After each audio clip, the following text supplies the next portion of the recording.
membantu pengambilan keputusan yang lebih tepat dalam bisnis. Selanjutnya ada jenis-jenis forecasting, yaitu berdasarkan metode kualitatif berdasarkan intuisi, pendapat ahli atau survei. Kuantitatif berdasarkan data dan perhitungan statistik.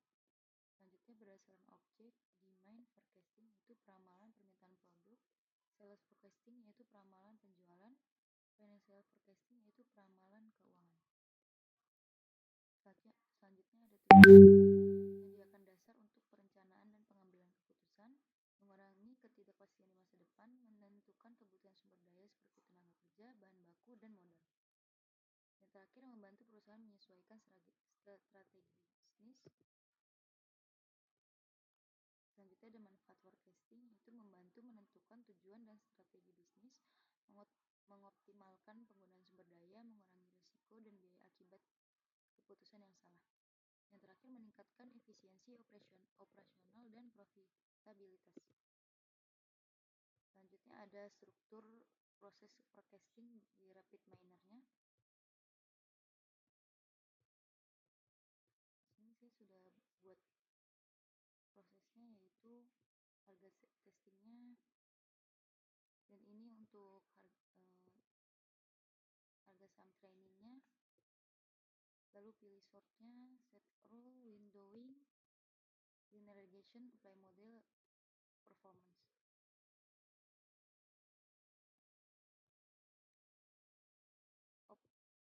Operator retrieve harga sahamnya digunakan untuk mengambil dataset harga saham dari repository RapidMiner. Dataset ini berisi data historis harga saham yang akan digunakan sebagai data training dan data testing. Contoh ini berikut gambarnya. Selanjutnya ada operator sort yang digunakan untuk mengurutkan data berdasarkan kolom tanggal dan ditetapkan sebagai time rule untuk menunjukkan urutan waktu data pada proses forecasting. Berikut adalah contoh gambarnya. Di sini ada atribut name-nya, dipilih date.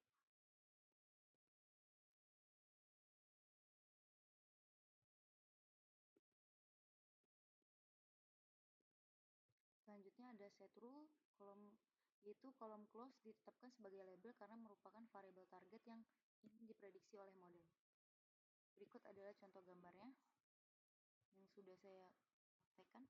Selanjutnya ada operator windowing yang digunakan untuk mengubah data time series menjadi data surprise.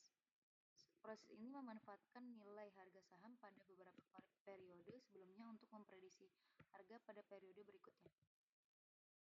Selanjutnya ada linear regression, yaitu setelah proses windowing digunakan algoritma linear regression untuk membangun model forecasting.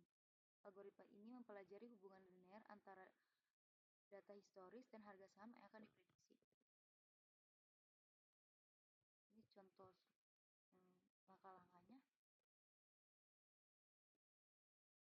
Selanjutnya ada apply model, yaitu digunakan untuk menerapkan model linear regression yang telah dibuat ke data testing. Hasil dari proses ini berupa nilai prediksi harga saham yang ditampilkan pada kolom protection atau close.